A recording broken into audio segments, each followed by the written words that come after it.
बिस्मिल्लाहिर्रहमानिर्रहीम। उर्दू वज़ाइफ चैनल के दोस्तों अस्सलामु अलैकुम।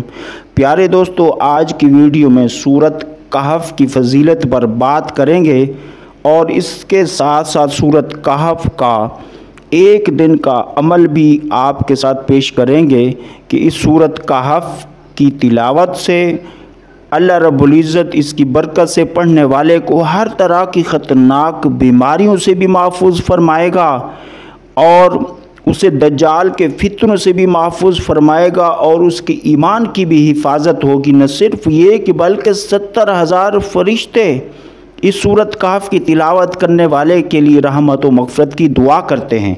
तो आगे बढ़ने से पहले छोटी सी गुजारिश है कि जो दोस्त हमारे इस चैनल पर नए हैं वो हमारे इस चैनल को ज़रूर सब्सक्राइब कर लें। जज़ाकल्लाहु खैरा। प्यारे दोस्तों, हदीस पाक में है, इस हदीस को जामिउस सगीर में नकल किया गया। इसी तरह इस हदीस को इमाम हाकिम ने भी नकल किया।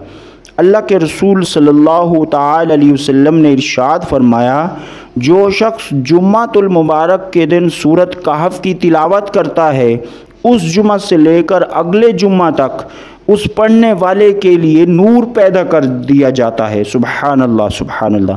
तो दोस्तों, अब ये नूर आखिरत में उस पढ़ने वाले को अता किया जाएगा जो आखिरत में उसकी मदद फरमाएगा, उसकी रहनुमाई फरमाएगा। इसी तरह दूसरी हदीस में है, इस हदीस को तफसीर कुर्तबी में नकल किया गया कि जो शख्स जुम्मा की रात को या जुम्मा के दिन को सूरत कहफ की तिलावत करता है, जिस मकाम पर वो तिलावत करता है वहाँ से लेकर अल्लाह के घर तक, बैतुल्लाह तक नूर पैदा कर दिया जाता है।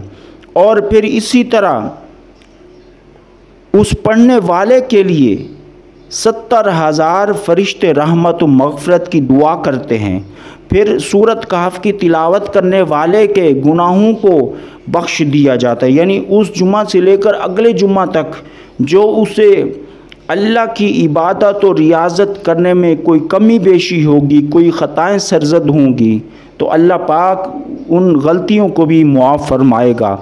इसी तरह फिर इस सूरत कहफ की ये भी बरक़ात नसीब होंगी कि वो ख़तरनाक मुहलक बीमारियों से महफूज रहेगा।